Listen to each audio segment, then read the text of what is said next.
Hello guys, welcome back to our channel. When a Samsung dishwasher displays the SC or 5C error code, it's basically telling you that water isn't draining out the way it should.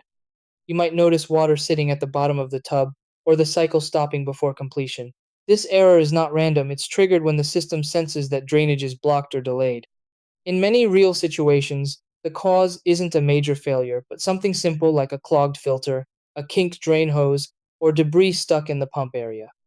Because the dishwasher depends on smooth water flow to complete each cycle, even a small obstruction can stop everything. Instead of replacing parts, a focused inspection usually solves it quickly. In this video, I'll show you exactly how to clear the SC or 5C error and restore proper drainage. Try these.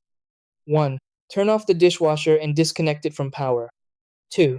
Remove standing water from the bottom of the tub manually. 3. Take out and clean the filter to remove trapped debris.